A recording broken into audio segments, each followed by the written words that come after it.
ओम नमः शिवाय।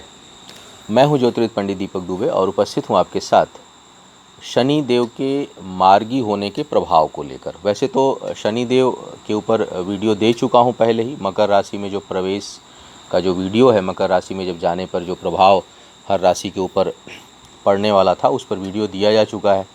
मकर राशि में जाने के कारण जो 7.5 में परिवर्तन आया है, उसका वीडियो भी मेरे चैनल पर है। जनवरी से जो प्रभाव आया है, वक्री थे तो उस कारण कुछ प्रभाव में कहीं कमी, कहीं अधिकता, कहीं शुभता में कमी, कहीं शुभता में अधिकता, इस तरह का प्रभाव देखने को मिला होगा। अब मार्गी हो रहे हैं पुनः, तो इनका जो भी शुभ और अशुभ प्रभाव है वो अब पूरे प्रभाव के साथ लागू होगा। अभी भी कल यानी 29 तारीख को लगभग 10:30-11 बजे के आसपास मार्गी हो रहे हैं। अलग अलग जगहों के हिसाब से थोड़ा समय अलग होगा। तो जो इनका प्रभाव पड़ने वाला है, आज चूँकि मैं चर्चा के ही मूड में, क्योंकि मुझे लगा कि राशिफल बहुत बार बताया जा चुका है, क्योंकि हर बार कुछ नई बातें हो जाती हैं। सेहत ठीक नहीं चल रही है, बहुत से लोगों ने साप्ताहिक राशिफल में जब मैंने बताया तो बहुत से लोगों की शुभकामना आई है। आप सभी की शुभकामनाओं के लिए आभार। कोई बहुत मेजर प्रॉब्लम नहीं है, 2-4-5 दिनों से थोड़ा सा माइल्ड फीवर है तो और वर्तमान महामारी का भी असर नहीं है, सीजनल इफ़ेक्ट है थोड़ा, तो उस कारण काम करने में थोड़ी कठिनाई हो रही है। लेकिन मुझे लगा कि बहुत लोगों का रिक्वेस्ट आया हुआ है कि शनि मार्गी हो रहे हैं, आप कुछ बोलिए। और वीडियो अक्टूबर का भी नहीं आ पाया, साप्ताहिक भी डिले हो रहा है, तो थोड़ा सा मुझे लगा कि आप लोगों के सामने आकर के बताऊं कि सेहत ठीक नहीं चल रही है। थोड़ी चर्चा ज़रूर लेकिन आज करेंगे शनि के मार्गी होने के प्रभाव पर। मकर राशि में हो रहे हैं मार्गी। अच्छा, रैंडम बात करूँगा, मतलब अब इस समय जब चर्चा करूँगा तो जिधर का मूड बना उसकी चर्चा होगी, तो थोड़ा सा आप लोग सुनिएगा, क्योंकि राशिफल पे बात शायद उतनी हर राशि का परिणाम एक एक करके सीक्वेंस वाइज नहीं बात करूँगा। हमेशा जो कुछ बातें बताता हूँ कॉमन, और मैं देखता हूँ कि उन लोगों के प्रश्न सबसे अधिक होते हैं जो इंट्रो को स्किप करते हैं हमेशा। कई लोगों को मैं देखता हूँ कि उनको लगता है कि शुरू में लेक्चर दिया जाता है। वो लेक्चर भाई इसलिए ही दिया जाता है कि आपके ज्ञान में वृद्धि हो। उसमें किसी और विषय पर बात नहीं होती, उसमें कहीं ना कहीं ज्योतिष और लाइफ से रिलेटेड चीज़ों पर ही बात होती है। क्योंकि ज्योतिष में 99.99 क्या बल्कि 100% वही लोग सुनते या जानते हैं। 99.9 बोलूँगा, क्योंकि कुछ लोग शौकिया देखते हैं जो किसी न किसी समस्या में होते हैं। तो ये एक परेशानी से निकलने का मार्ग दिखाने वाला जो है वो शास्त्र है। और तो इस कारण प्रयास मेरा होता है कि आपके ज्ञान में वृद्धि हो, ताकि भ्रम दूर हो। और ज्योतिष में भ्रम बहुत ज़्यादा है, तो इसलिए सुनने का लाभ होगा अगर आप प्रारंभ की चीज़ों को सुनते हैं। अब शनि देव मार्गी हो रहे हैं, तो क्या मार्गी होने का प्रभाव सबके ऊपर पड़ेगा, सबके ऊपर बराबर पड़ेगा, एक जैसा पड़ेगा? नहीं। इस पर बार बार मैं हमेशा आपको बताता हूँ कि कोई भी ग्रह वो मार्गी हो, वक्री हो, अस्त हो, उदय हो, गोचर हो, उसका प्रभाव बहुत अधिक तभी पड़ेगा जब उसकी दशा अंतर्दशा प्रत्यंतर दशा भी वही हो। ग्रह का प्रभाव, ग्रह का जो गवर्निंग स्थिति है वो जितना अधिक होगी उतना अधिक प्रभाव, और वो भी गोचर में आपके जिस भाव में जाएगा उस भाव के अनुसार वह परिणाम देगा। उस पर भी युति और दृष्टि का भी प्रभाव पड़ता है, उसके कारण उस पर प्रभाव कुछ न कुछ आता है। तो यह समझना हमेशा कि केवल गोचर हो रहा है या मार्गी हो रहे हैं तो हमारे ऊपर ही सारा प्रभाव पड़ने वाला है, यह ठीक नहीं है। इसीलिए वैदिक ज्योतिष इतना आसान नहीं है, कठिन है। बहुत सी चीज़ों की एनालिसिस करनी होती है, तब जा कर के हम किसी निष्कर्ष पर पहुंचने का प्रयास करते हैं। तो इन चीज़ों को आप भी ध्यान में रखिए। अब जैसे मेष वालों के लिए दशम भाव में है, दशम भाव में दशमेश का आना और शनि जैसे प्रभावशाली ग्रह का बहुत शुभता देने वाला है आपके लिए। लेकिन आय जो है, इनकम, क्योंकि एकादश के भी स्वामी हैं, तो उसको आप अपने प्रभाव के वृद्धि में खर्च करते हैं। आप अपने सामाजिक चीज़ों में, अपने दबदबा, अपनी प्रतिष्ठा के ऊपर बहुत से लोगों का धन खर्च होगा। लेकिन शनि की ही अगर दशा अंतर्दशा हुई तो ज़्यादा होगा। और पद प्रतिष्ठा में वृद्धि होगा। लेकिन वहीं पर जो इनकी दृष्टि जाएगी चतुर्थ भाव में, वो चंद्रमा की राशि पर जाएगी। तो पारिवारिक जीवन के लिए शनि का दसम भाव में आना अच्छा परिणाम नहीं देगा। द्वादश भाव पर दृष्टि जाएगी और सप्तम भाव पर दृष्टि जाएगी। सप्तम भाव में उच्च दृष्टि जाएगी, तो कार्य व्यापार के दृष्टिकोण से समय अच्छा होगा। अगर शनि शुक्र का कॉम्बिनेशन इस समय बन रहा हो तो कार्य व्यापार में वृद्धि का योग अच्छा बन जाएगा, अगर दशा अंतर्दशा है तो इसी प्रकार अगर देखा जाए तो वृषभ वालों के लिए, अगर देखा जाए तो वृषभ वालों के लिए शनि देव जो है वो आ जाएंगे आपके भाग्य स्थान पर। भाग्य स्थान पर शनि देव के आने के कारण निश्चय ही भाग्य में वृद्धि होगी, लेकिन वहीं पर आय में उतनी वृद्धि नहीं होगी। तो अब इसको ये इंटरप्रिटेशन ये होगा कि कई चीज़ें ऐसे होता है हमारी रुकी रहती है, हमारे काम में अवरोध आता है। हमारा कोई पासपोर्ट का काम है, वीज़ा का काम है, हमें कहीं जाना है, हमारे कहीं एडमिशन का काम है, मेरा कोई घर में परिवार में कोई शुभ काम है, रुक रहा है। तो जब भाग्य साथ देती है तो उसमें तेज़ी आती है, लेकिन आवश्यक नहीं कि हमेशा आय बढ़ जाए। तो ये कहना है कि उनके आय स्थान पे दृष्टि जाएगी, भाग्येश का भाग्य स्थान पे बैठ के दृष्टि जाएगी तो हमारे आय में वृद्धि हो जाएगी, नहीं, आय में उतनी वृद्धि नहीं होगी, लेकिन शुभता में वृद्धि होगी। हमारे घर परिवार में कोई शुभ कार्य है तो उसमें वृद्धि होगी। उसी प्रकार सिंह वालों के लिए अगर देखा जाए, सिंह वालों के लिए, जैसे मैं लगातार बोल रहा हूँ कि सिंह वालों के लिए ये शनि का गोचर बहुत अच्छा परिणाम नहीं देने वाला है, क्योंकि एक तो लग्न के परम शत्रु हैं, परम शत्रु होकर शत्रु भाव में रहेंगे और अपनी राशि में रहेंगे, यानी बहुत प्रभावशाली हैं। अब अगर इस समय शनि की दशा अंतर्दशा जिनकी हुई, उनके लिए काफ़ी कठिन समय शनि क्रिएट कर सकते हैं, विशेष करके कर्ज के मामले में, शत्रुता के मामले में, बीमारी के मामले में। कहीं न कहीं अब डिपेंड करता है कि आपके लग्नेश की स्थिति क्या है, सूर्य की स्थिति क्या है। अगर सूर्य कमज़ोर हुए तो और परेशानी उत्पन्न होगी। तो कुछ न कुछ डिस्टर्बेंस इस समय क्रिएट करेंगे आपके लिए यह सूर्य, और यह शुभ परिणाम नहीं देंगे अगर देखा जाए तो। हाँ, यात्राओं के दृष्टिकोण से अच्छा परिणाम देंगे आपके लिए। कहीं कार्य व्यापार में सीधा कोई इनका हस्तक्षेप इस दौरान नहीं होगा, लेकिन अगर कर्ज इस समय आप ले लेंगे पूरे इनके गोचर के दौरान, तो वो आपके लिए अच्छा परिणाम नहीं देने वाला होगा। कर्ज जल्दी उतार नहीं पाएंगे।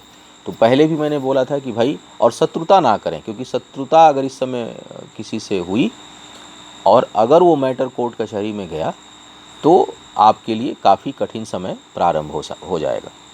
कर्क वालों के लिए देखा जाए तो सप्तमेश होकर सप्तम भाव में रहेंगे। तो जहाँ यह आपके बहुत से लोगों के लिए विवाह इत्यादि की स्थिति उत्पन्न करेंगे, कार्य व्यापार करने के लिए अब इस समय अगर कोई कर्क वाला व्यक्ति अपना कार्य व्यापार प्रारंभ करे तो उसमें बड़ी स्थिरता रहेगी, लंबे समय तक वो चलेगा। लेकिन सेहत के लिए ठीक नहीं है। परम शत्रु की दृष्टि लग्न पर जाएगी तो इसका मतलब सेहत से संबंधी समस्या निश्चित उत्पन्न हो जाएगी, इसमें कोई संदेह नहीं है। शनि अष्टमेश भी और पूर्ण मार्केश हो जाते हैं जो है वो सिंह और कर्क वालों के लिए। तो ऐसे में इनकी दृष्टि, और अगर इन्हीं का कहीं गोचर में, क्षमा करिएगा, दशा अंतर्दशा में अगर इनकी कहीं इन्हीं की दशा अंतर्दशा चल रही है या शनि में बुध का प्रभाव हो गया, तो कर्क वालों को सेहत के मामले में बहुत सतर्क रहना चाहिए, क्योंकि निश्चित कुछ न कुछ समस्या सेहत के मामले में आने वाले 1.5-2 सालों में क्रिएट कर देंगे शनि। मिथुन वालों के लिए इस समय बहुत अच्छा परिणाम नहीं देंगे, क्योंकि यह बल्कि पहले जब धनु में थे शनिदेव तो भाग्य स्थान पे दृष्टि जा रही थी, कार्य व्यापार और बाकी चीज़ों के लिए ठीक थे। वहाँ जो मिथुन वालों को, अब कई मिथुन वालों का आ रहा है कि हम लोगों का भाग्य ठीक ही नहीं हो रहा है। भाई गोचर में कुछ ऐसे कॉम्बिनेशन बने हुए हैं, क्योंकि पहले राहु केतु बैठे हुए थे, फिर गुरु का वहाँ प्रवेश हो गया, फिर केतु के साथ शनि का प्रवेश था। जैसे शनि थे तब केतु आए तो केतु और शनि का योग बन गया। शनि केतु का योग या शनि राहु का योग हमेशा स्लो डाउन कर देता है, तो कार्य व्यापार में कठिनाई उत्पन्न होने लगी। अब राहु केतु हटे हैं तो शनि जो है वो भाग्येश होकर चले गए अष्टम भाव में। अब अगर लग्न के साथ चंद्र राशि भी है तो ढैया का भी प्रभाव हो जाएगा। चंद्र राशि से और मिथुन राशि से हुए तो ज़्यादा डिस्टर्ब करेंगे, तो भाग्य के मामले में यह समस्या उत्पन्न करने वाले हैं। अब करना क्या होगा कि भाग्य से संबंधित कामों पर थोड़ा सा अधिक सावधान रहना होगा और केवल भाग्य भरोसे नहीं चलना होगा। तो इस प्रकार चीज़ों को देखना है एक एक करके कि कहाँ पर आ रहे हैं। अब जैसे कन्या वालों के लिए देखा जाए तो शिक्षा के लिए बहुत अच्छा प्रभाव देंगे। अब शनि देव जो है वो विदेशी भाषा, सुदूर स्थान तकनीकी चीज़, कई इस सब चीज़ों को बहुत पर असर डालते हैं। अब कन्या वालों के लिए पंचम भाव में पंचमेश होकर के रहेंगे तो शिक्षा के लिए अनुकूल अवसर प्रदान करेंगे। कहीं बाहर जाके पढ़ना लिखना चाह रहे हैं, कहीं आगे बढ़ना चाह रहे हैं, कहीं सुदूर जाकर के जो लोग अध्ययन करना चाह रहे हैं, उनके लिए एक बहुत ही अच्छा अवसर शनिदेव यहाँ पर बनाएंगे। तुला वालों के लिए देखा जाए तो अब फिक्स्ड असेट और पारिवारिक सुख के लिए तो अच्छा योग बना रहे हैं।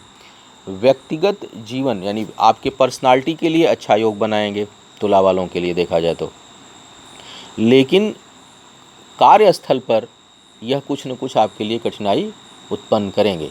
कार्यस्थल पर कुछ न कुछ कष्ट आघात पहुंचेगा और आप थोड़े से एग्रेसिव रहेंगे। एक्चुअल में आपसे दूसरों को परेशानी उत्पन्न होगी, लेकिन परेशानी चाहे आपको उत्पन्न हो या आपसे दूसरों को उत्पन्न हो, वर्क प्लेस थोड़ा सा डिस्टर्ब होगा ही होगा। तो इस तरह का जो है प्रभाव इनका यहाँ पर दिखाई पड़ रहा है। उसी तरह से अगर देखा जाए तो वृश्चिक वालों के लिए देखा जाए तो यह भाग्य के लिए कुछ न कुछ कठिनाई यहाँ पर उत्पन्न करेंगे। वृश्चिक वालों के लिए कुछ न कुछ कठिनाई उत्पन्न करेंगे। और लग्न में केतु हैं तो महत्वाकांक्षाओं पर थोड़ा सा नियंत्रण अगर आप नहीं रखेंगे, करीबी लोगों से वाद विवाद का योग बना देंगे। वाद विवाद के कारण आपके काम में अवरोध उत्पन्न होगा। कई बार विवादों के कारण आपका काम जो है वो सफ़र करेगा। तो कुछ थोड़ा सा आपको अपनी महत्वाकांक्षा, अपने आक्रोश, अपने आवेग और विवादों से अपने करीबी लोगों से बचना चाहिए, तभी जा कर के भाग्योदय हो पाएगा। तो इस प्रकार का मिला जुला जो है वो परिणाम लगभग सभी के लिए देंगे। कुंभ वालों की ज़रूर बात कर लूँ, क्योंकि कुंभ वालों के मालिक शनि है स्वामी और द्वादश में शनि देव रहेंगे। तो कुंभ वालों के लिए भी अच्छा समय यह बहुत अच्छा नहीं देंगे। हाँ, यात्राओं के लिए अच्छा समय देंगे।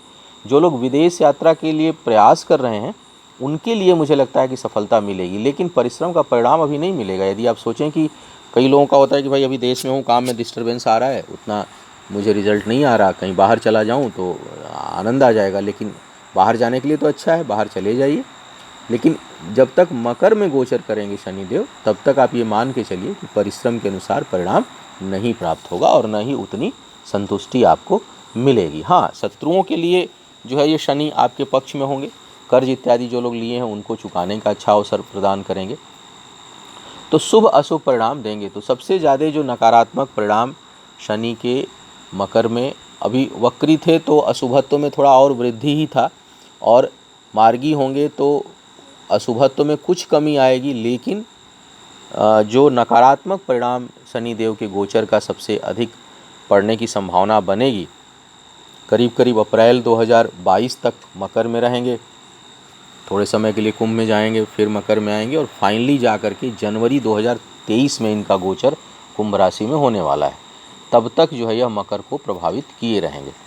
तो अब ये मान के चलिए कि इस दौरान अगर शनि की दशा अंतर्दशा हुई या अंतर प्रत्यंतर जब शनि का होगा, क्योंकि दशाएं 5 होती हैं, महादशा, अंतर्दशा, प्रत्यंतर दशा, सूक्ष्म दशा और प्राण दशा।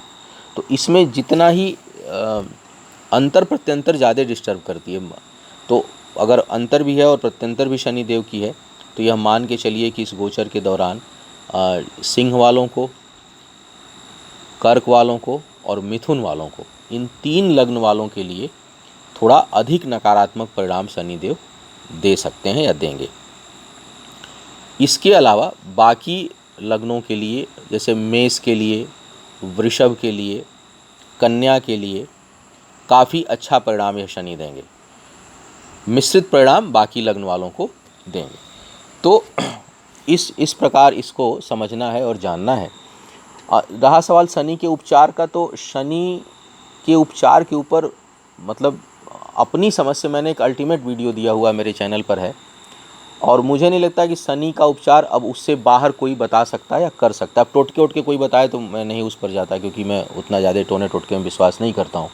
लेकिन शनि के उपचार के लिए कर्म, दान, पूजा, इन सभी चीज़ों का जो सम्मिश्रण है वो शनि के उपचार के ऊपर एक मेरा वीडियो है, करीब मुझे लगता है 20 मिनट से ज़्यादा का वीडियो होगा। उसका लिंक यहाँ कोशिश करूँगा कि दे दूँ ताकि आप उसे देख सकें, तो उसको आप लोग सुनिएगा। बाकी और हर राशि के ऊपर राशिफल सुनना होगा तो शनि का मकर राशि में प्रवेश के ऊपर जो वीडियो उसको देख लीजिए। 7.5 के ऊपर धनु, मकर, कुंभ पर क्या प्रभाव पड़ेगा उसका हर एक राशि के लिए मैंने वीडियो दिया हुआ है, उसको आप देखें।